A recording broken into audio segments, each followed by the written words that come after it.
So my kid had a school trip today and she said she hated it because she cried 2 times on said trip. Obviously, we had to unpack a lot of things, but um, I had to talk to her. We had a very wonderful conversation about emotions, regulating our emotions, emotional intelligence, and well, crying when people push your boundaries or when you feel that you're being mistreated.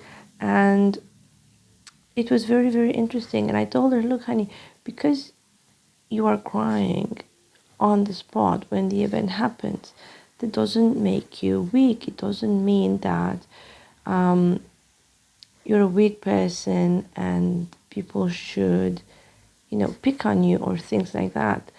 It simply means that you have a very high emotional intelligence. And it also means that you have the ability to feel your feelings, understand those feelings, and release all that stress and all the upset that you're going through. So it's better to process your emotions when they happen than to store them for years and years and years and suddenly have one big boom of emotions. And it reminded me of all the women that I've worked with and of all the crying that I've seen in my online work because we store emotions and we don't deal with them in the right time. And I also understand that because of the nature of my work and because of my background, I offer her a very safe environment and she can come and she can tell me anything and we can talk about everything. And it's perfectly fine. I understand not a lot of kids have that, which is very unfortunate. But storing your emotions is not a sign of power. And it's funny because sometimes we are taught to believe that crying makes you weak, and nature doesn't like weak people. If you want to win, you have to be strong.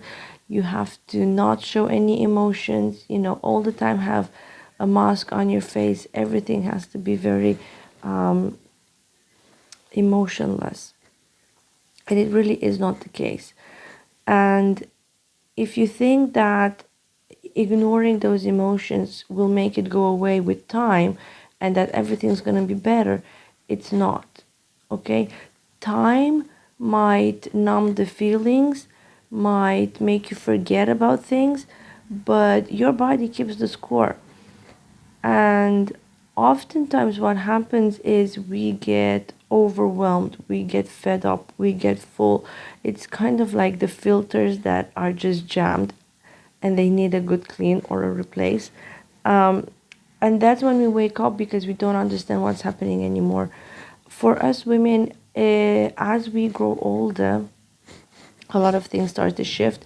And again, it causes a lot of confusion and a lot of bells and whistles and alarms go on in our body and in our mind, drawing our attention to the things that we have been ignoring for a very, very long time. So if you think that not crying and holding back your emotions and suppressing your emotions it's a good thing, I would highly recommend you to reconsider that and get in touch with those feelings that you've been suppressing, because the feeling of liberation and relief and joy and happiness and all that, all the stress hormones that just get flushed out of the body, it's irreplaceable.